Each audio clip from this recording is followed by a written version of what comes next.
Amados irmãos, eu fiz algumas perguntas no grupo da igreja. Por que você anda com Jesus? Você poderia estar fazendo algo melhor agora, aos olhos do mundo que talvez olhe para você, que fica na igreja e fala: é doido. Por quê? Aí você pode falar: é por causa da salvação da minha alma, pastor, porque eu não quero ir para o inferno.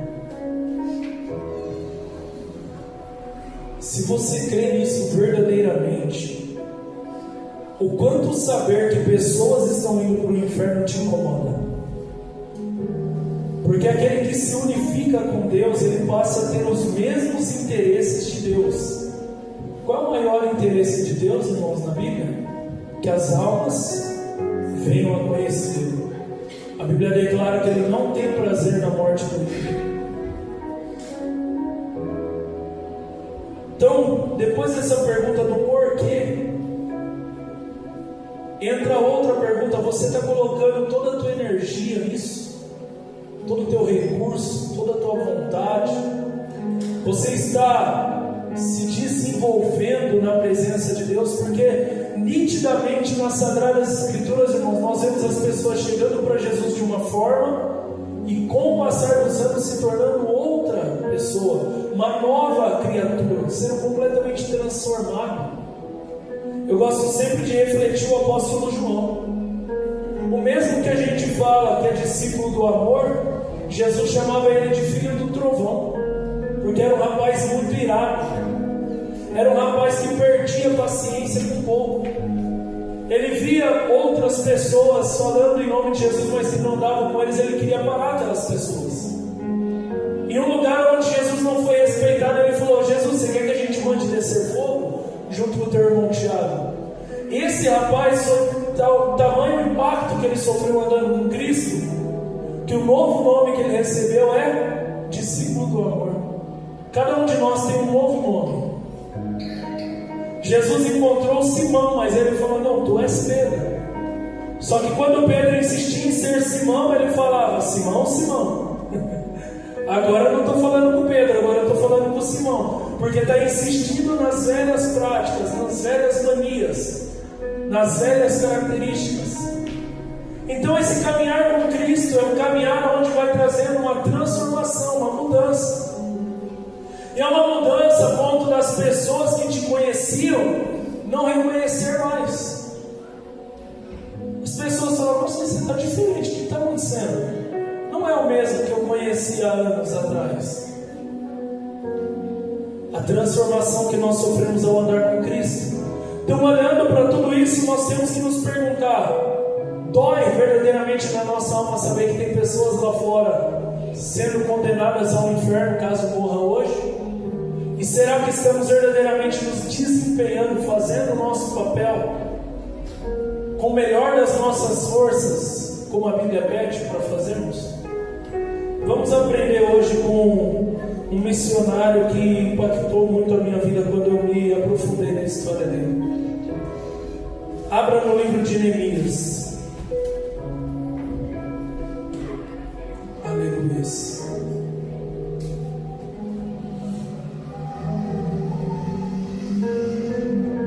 Neemias, capítulo 1, versículo 4.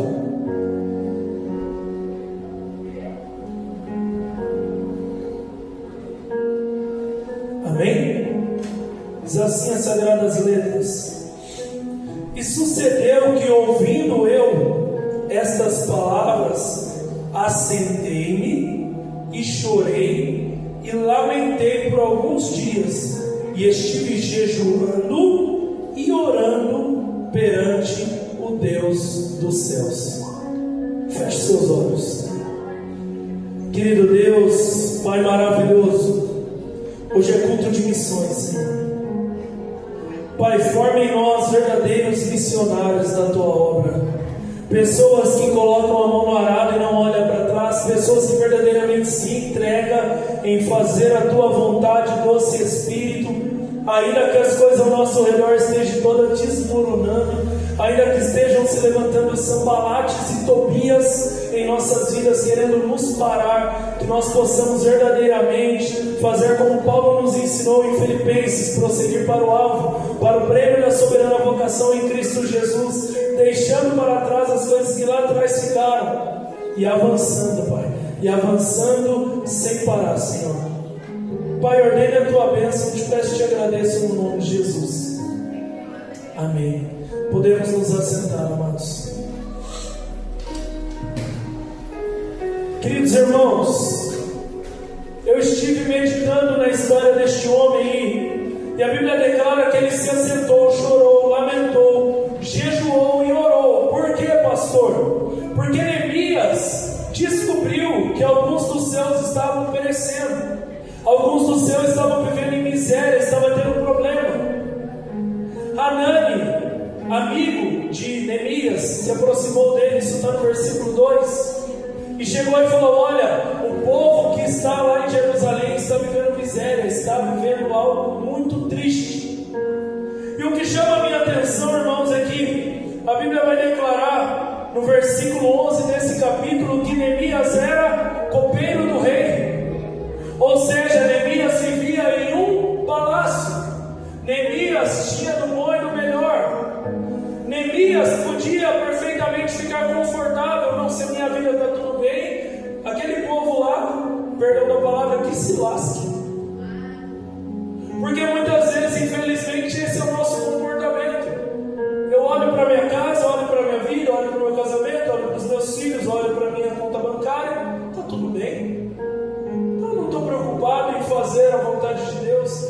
Eu me recordo de Deus a hora que a coisa começa a apertar e eu corro para Deus novamente, mas para cuidar de mim mais uma vez. Agora Neemias não, Neemias morando em um palácio, tendo o favor do rei, nós vamos ver isso adiante, sendo um homem que verdadeiramente era respeitado e querido pelo rei, não se conformou, não se contentou em viver no palácio e ficar de braços cruzados, sabendo que havia pessoas precisando de que ele fosse lá e fizesse a obra, de que ele fosse lá, arregaçasse as mangas e colocasse a mão no arado, que ele abandonasse um pouco o conforto do seu lar para fazer a vontade de Deus na vida dele.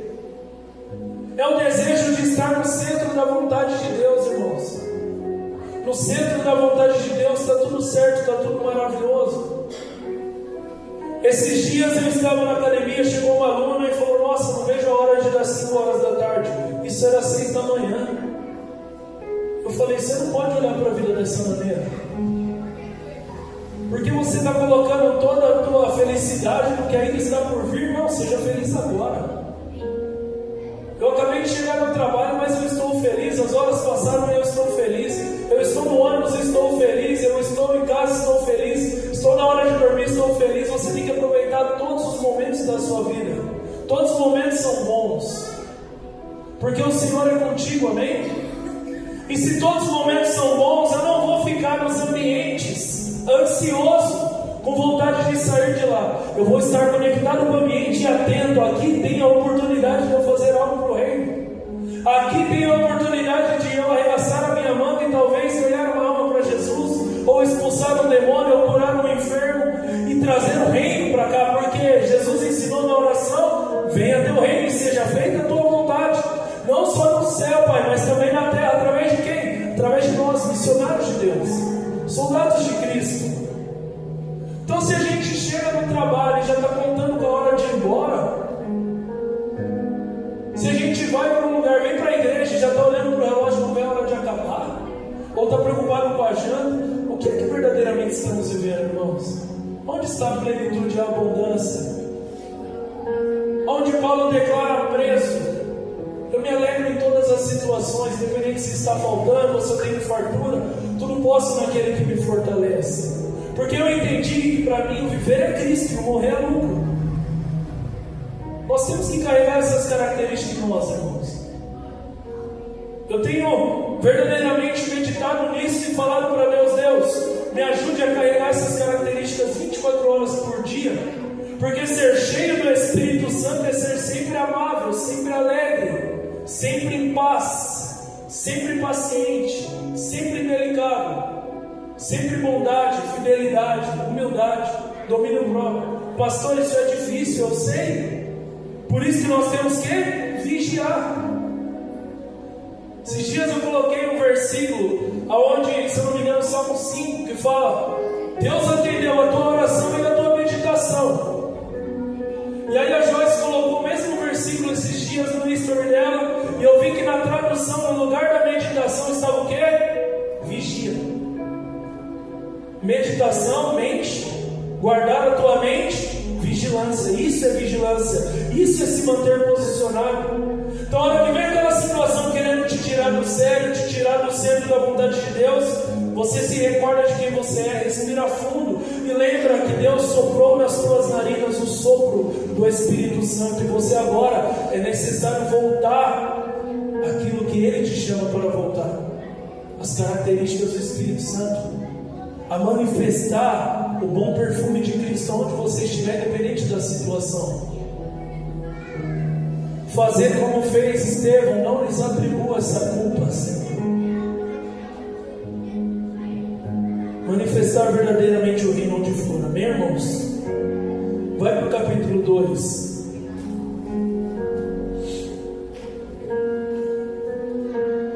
A Bíblia declara que Neemias foi servir o rei, como ele sempre fez.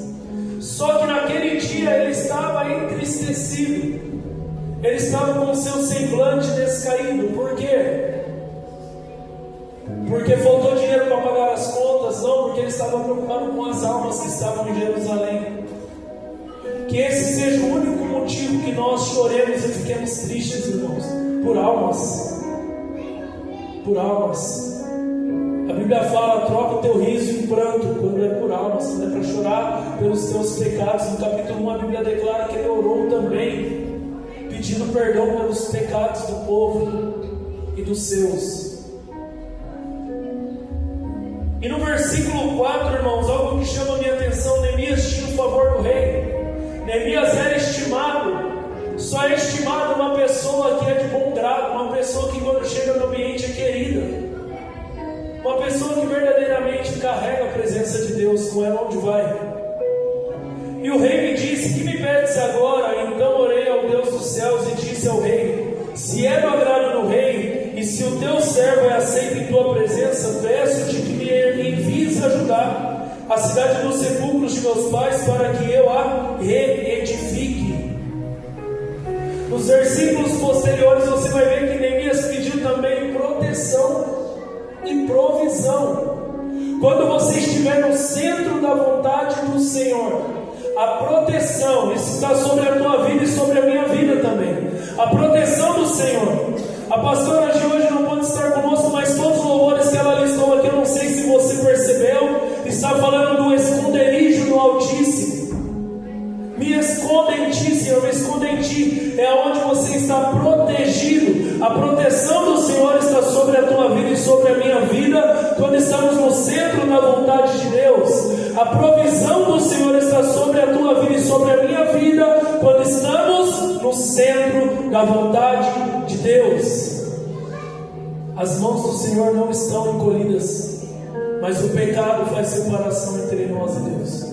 Por isso que nós temos que andar em vigilância, porque no centro da vontade dEle, tudo que nos for necessário, preciso, Ele estará fazendo por nós.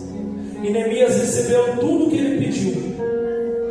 E a Bíblia vai declarar que Sanbalat e Tobias ficaram incomodados.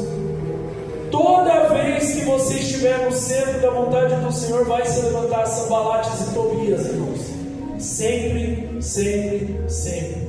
Seja na igreja, seja na tua casa, seja no teu trabalho. Jesus ensinou que no mundo vocês vão ter aflição, vai ter perseguição. Se eu fui perseguido, por que é que com vocês seria diferente?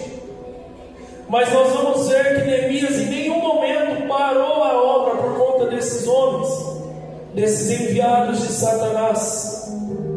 Então no versículo 10, o que ouvindo Sanbalat, o Honorita, e Tobias, o servo Monita, lhes desagradou extremamente que alguém viesse a procurar o bem dos filhos de Israel. Amém? Sanbalat Sambalate era um governador persa da província de Samaria, e Tobias era um amonita, era um oficial e líder influente que apoiava Sambalate. No versículo adiante vai dizer que Neemias foi para Jerusalém com o favor do rei, com proteção, com provisão, e chegando lá, ele não contou a ninguém aquilo que Deus ia fazer através dele. Entenda, irmãos, outra coisa que eu tenho meditado: há um tempo para que se cumpra todo o propósito de Deus. Isso está em Eclesiastes 3. E a Bíblia declara que tempo de falar e tempo de falar, e tempo de calar e tempo de calar. Nós temos que estar sensíveis, irmãos, e entender que há um tempo. E em cada tempo Deus te pede um comportamento. Neemias foi para lá, mas não saiu contando o que ia fazer. Neemias guardou em silêncio, no secreto, aguardou o tempo de Deus. Ficou meditando em oração, em jejum, se planejando, se preparando para depois avançar, para depois ir a mesma direção que Jesus deu aos seus. Não saiam de Jerusalém até que do alto sejam revestidos de poder. Se Satanás está operando, a igreja precisa ser sábia, a igreja precisa ser mansa como a pomba e astuta como a serpente. Estou enviando vocês no meio de lobos, disse Jesus Cristo. A igreja precisa se planejar, se preparar, amém? E no versículo 18, então, ele conta ao povo, no capítulo 2, o que ele ia fazer. Sambalate e Tobias começa então a provocá-los. Versículo 19: o que ouvindo Sambalate e Tobias, o servo amonita, e Gesem o árabe, zombaram de nós e desprezaram-nos, e disseram: que é isso que fazeis? Quereis rebelar-vos contra o rei? Então lhes respondi e disse: Deus dos céus é o que nos fará prosperar, e nós, seus servos, nos levantaremos e edificaremos, mas vós não tendes parte nem justiça, nem memória em Jerusalém.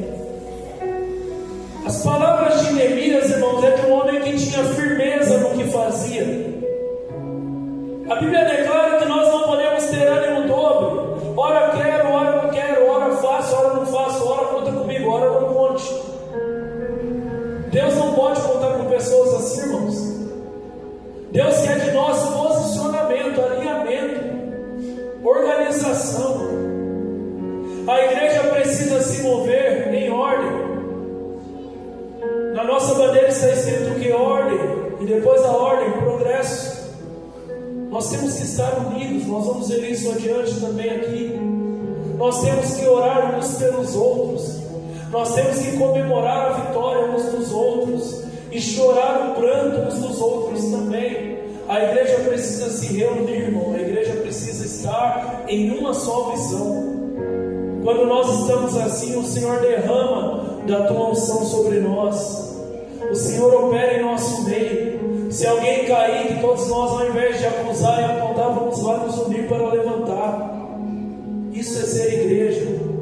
Se soubermos que alguém está necessitando de algo, faça algo. Hoje chegou provisão no meu hora. Eu orei ao Senhor de manhã, e eu tenho orado, irmãos, com a certeza no coração. Eu sei que Deus já fez, e fez, e fez, irmãos. E Ele toca aqueles que estão sensíveis ao doce toque do Espírito Santo, aqueles que estão em conexão com o Pai, aqueles que se tornaram um com Deus, aqueles que sabem qual é o desejo de Deus para com as realizações na terra através de nós.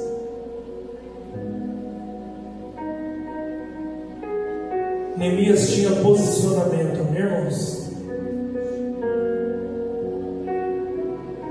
No capítulo 3, a Bíblia vai declarar que no 28 e 29, que cada israelita reparava a muralha de frente com a tua casa. Você tem reparado a muralha de frente com a tua casa? Para que inimigo nenhum chegue lá, pise lá, destrua seu casamento, a vida dos seus filhos, seus planos, seus projetos, seus sonhos, seus netos. Cada homem, cada mulher, cada israelita reparava a muralha de frente com a tua casa. Neemias 3, 28 e 29. Guarda a tua casa, guarde o que é teu, ore pelos seus, jejue pelos seus. Se eles ainda não aceitaram a Cristo, não desista deles. Permaneça crendo na obra que Deus pode realizar. Eu não li aqui, no capítulo 1 fala que a benignidade do Senhor está sobre aqueles que respeitam os seus mandamentos. Esses dias eu falei isso aqui, deixa eu ver se eu acho rapidinho. Versículo 5. E disse, capítulo 1: Ah, Senhor Deus dos céus, Deus grande e temido, que guarda a aliança e a benignidade para aqueles que o amam e guardam os teus mandamentos. Para que isso esteja sobre nós, nós temos que amar o Senhor e guardar os mandamentos dele. Sanbalat e Tobias não cessavam seus ataques, irmãos. A Bíblia vai declarar no capítulo 4 que eles chamavam eles de fracos.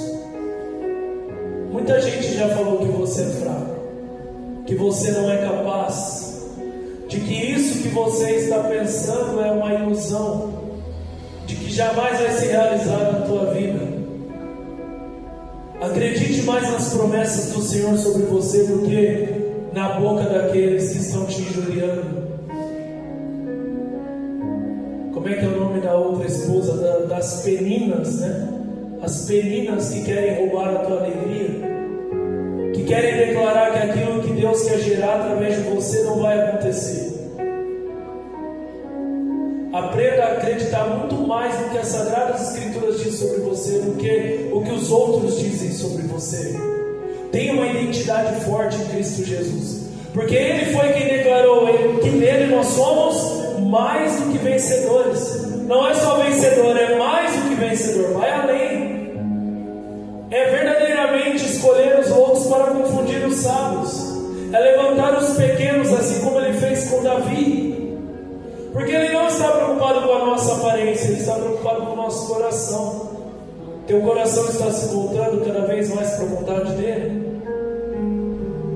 Então Ele está se agradando da tua vida. Eu gosto de fazer essa oração, irmãos. Essa mesma oração que Neemias fez, que Davi fazia. Quando eu vejo que as coisas não estão fluindo, olhar para o alto e falar: Pai, se eu tenho achado graça aos seus olhos, faça por nós, Senhor. Mas essa oração, ela também coloca em nós um compromisso. E se eu não tenho achado? E se o meu comportamento não está correspondendo à vontade dEle? E se eu não estou respeitando os mandamentos dEle? Como é que eu vou pedir o favor de Deus se eu não estiver andando naquilo que Ele declara? Porque olha o que diz no versículo 6, irmãos, capítulo 4. Porém edificamos o muro e todo o muro se fechou até sua metade. Olha o que diz esse versículo, é o seguinte: porque o coração do povo se inclinava a trabalhar. Quando o nosso coração se inclina a trabalhar pela obra do Senhor, o Senhor opera em nosso meio, irmãos. Mas isso não pode ser mandado. Hoje o Senhor me levava a refletir: a graça é pior do que a lei, porque a lei te obriga. A lei te obriga. Não, você tem que fazer porque é uma obrigação. A graça não. A graça te responsabiliza. Você agora é responsável pelo teu comportamento. Ninguém está te obrigando a mais nada. Ninguém te obriga a seguir os mandamentos de Deus. Você tem que fazer pela graça, pelo simples fato de gratidão por tudo aquilo que Deus já fez. É muito mais difícil, irmãos, quando não tem ninguém exigindo o comportamento de você, mas você que tem que ter o comportamento mesmo que não tenha ninguém te pressionando. Eu amo servir o bispo Moisés, irmãos, porque o bispo Moisés é uma bênção. É uma bênção. É um homem que ele não fica me pressionando, ele não fica falando para mim: Vitor, faz isso, Vitor, faz aquilo. Vitor, eu estou indo na igreja para ver se você está fazendo. Mas o fato dele não estar fazendo isso não é para mim me acomodar, é para que eu me posicione e saiba da minha responsabilidade. Ele não precisa mandar, eu sei o que eu tenho que fazer. Eu sei quais são os meus compromissos, porque todos nós somos adultos, irmãos. E eu não estou nem falando de ministério, estou falando da tua obra com o Senhor, lá no teu trabalho, lá na tua casa, lá com os seus vizinhos. Eu estou falando da tua vida como sacrifício. Você sabe o que você tem que fazer. Ninguém precisa falar para você: olha, você tem que orar horas, você tem que ler a Bíblia, olha, você tem que jejuar. Não, ninguém precisa fazer isso mais por nós, irmãos. O Senhor colocou no meu coração: essa igreja já está pronta. Só que ela precisa acreditar que está. Esta igreja já está pronta, irmãos. Só que para Deus operar, nós precisamos ter o nosso coração inclinado a trabalhar, assim como está no versículo 6. O povo, porque o coração do povo se inclinava a trabalhar. A Bíblia vai declarar que Sambalat e Tobias começou então a formar agora um exército para lutar contra Israel. Mas olha o que Neemias fala no versículo 14. Isso é um líder, irmãos. Um líder que verdadeiramente está posicionado à frente do povo.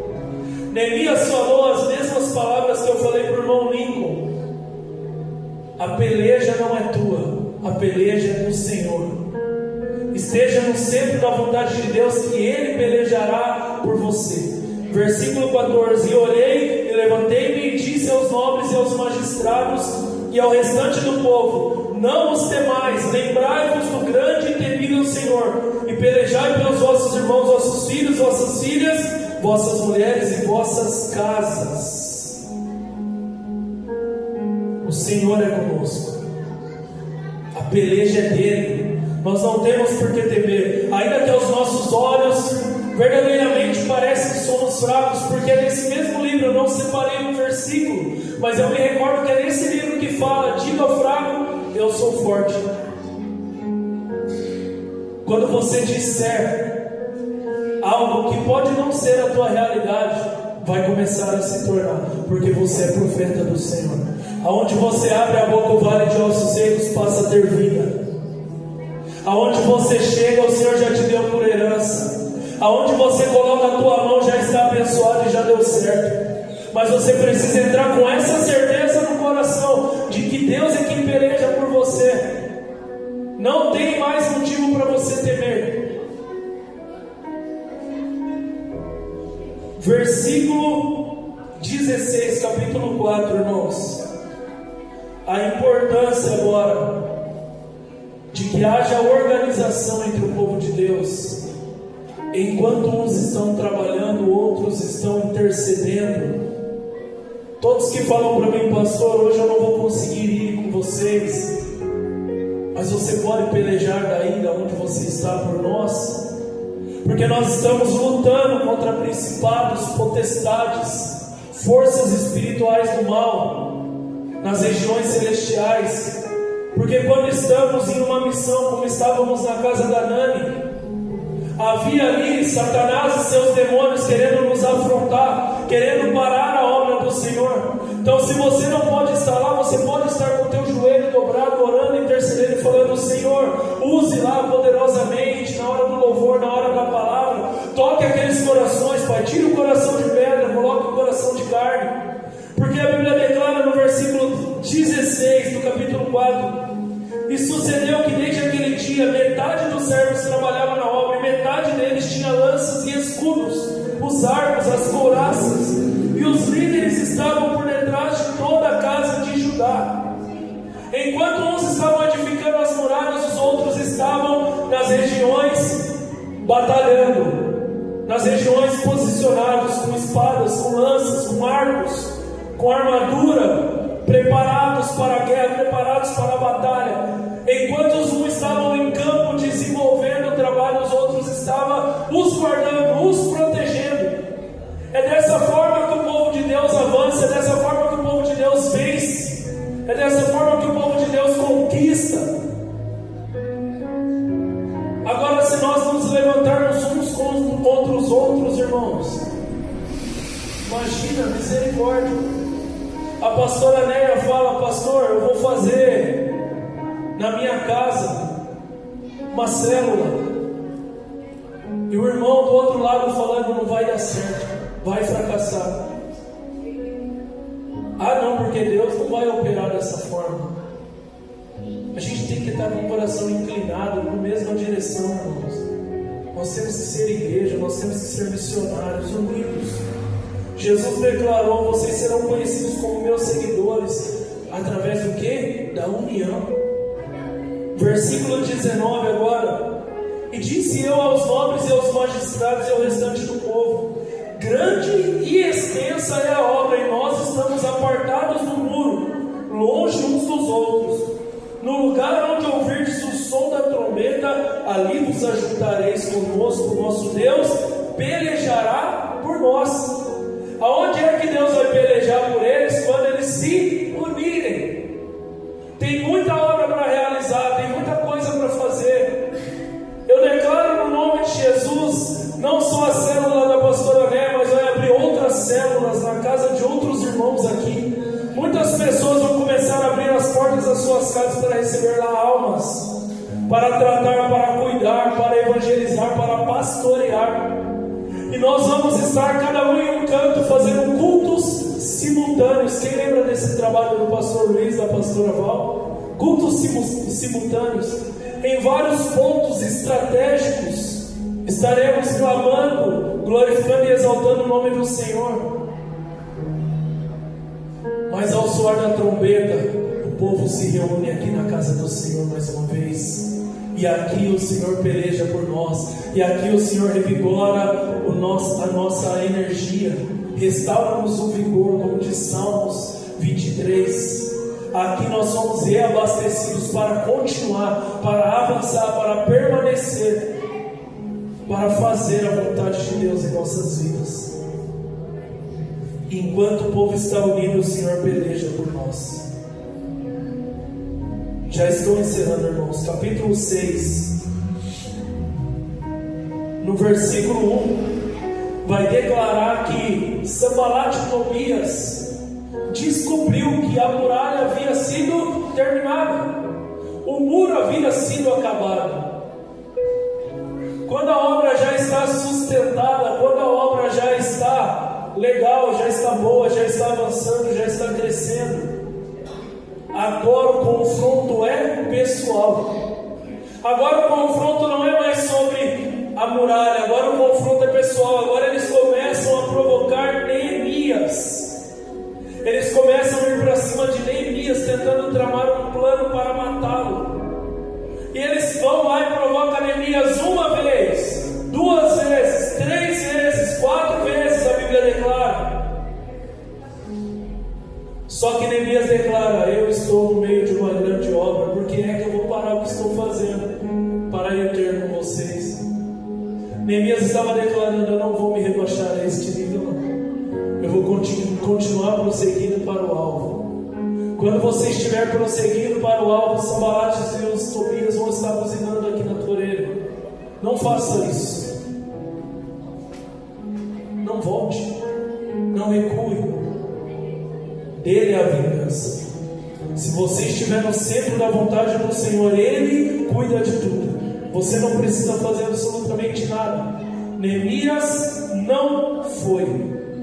E eles provocaram uma quinta vez. Está no versículo 5 do capítulo 6. Então Sanbalat, ainda pela quinta vez, me enviou seu servo com uma carta aberta na mão, na qual estava escrito: entre os gentios se ouviu, e Gasmo diz: tu e os judeus intentais rebelar-vos, então edificais o muro, e tu te farás rei deles, segundo esta palavra. Sanbalat e Tobias, vendo que não conseguia nada contra Neemias, pegaram e falaram: então vou contar para o rei Astaxerxes que você está querendo agora ser rei em Israel e se rebelar contra ele, e ele vai vir aqui e vai pelejar contra você e vai te prender e vai matar os seus. Tobias falou: é mentira.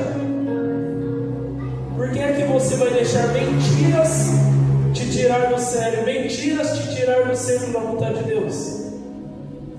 Sempre tem pessoas levantando calúnias e mentiras sobre nós, irmãos. Mas se é mentira, a Bíblia fala que vai durar pouco tempo. Então Tobias não mudou o posicionamento dele, ele permaneceu. Ele falou: não, eu vou continuar aqui, eu não vou sair, eu não vou aí ter com vocês. Então eles pagam um homem, eles subornam um homem agora para ir lá. Está no versículo 10. E esse homem era do meio, era um israelita. Olha como Satanás é sujo. Usa até um dos nossos contra nós. Olha Judas contra Jesus, se levantando contra o mestre,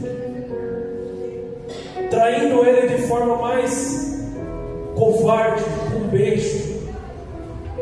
Jesus olha para ele com amor, fala: amigo, aqui viestes. Com um beijo vai trair o filho do homem? Com um gesto que era para ser de amor, está me apunhalando pelas costas? Então eles subornaram um homem para falar para Neemias: se esconde no templo, eles estão vindo aqui te matar.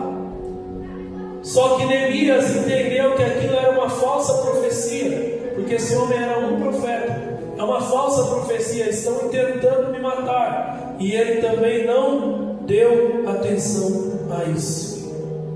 Vamos encerrar, irmãos, versículo 15. Acabou-se, pois, o muro aos 25 do mês de Elul, em 52 dias. E sucedeu que, ouvindo-o, todos os nossos inimigos, todos os povos que haviam em redor de nós, temeram e abateram-se muito aos seus próprios olhos. Olha essa parte: porque reconheceram que o nosso Deus fizera esta obra. Aleluia.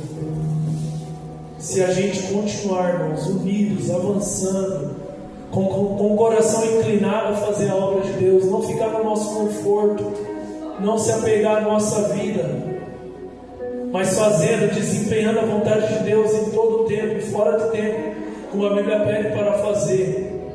Aqueles que estão querendo arrumar problema para nós vão ter que reconhecer que Deus fez a obra através de nós. Que missionário, irmãos! Quando eu comecei a meditar na Escritura, porque Deus me avisou uns dias atrás: você pregará sobre Neemias. E eu guardo algumas coisas, mas eu não conseguia lembrar dessa riqueza de detalhes que tem aqui na vida deste homem, na obra que ele realizara através de Deus. Tudo isso é capaz de Deus fazer através de nós, irmãos, desde que nós estejamos em obediência aos seus mandamentos. Amém? Aplaudam ao Senhor. A Ele toda a honra, toda a glória, todo o louvor, toda a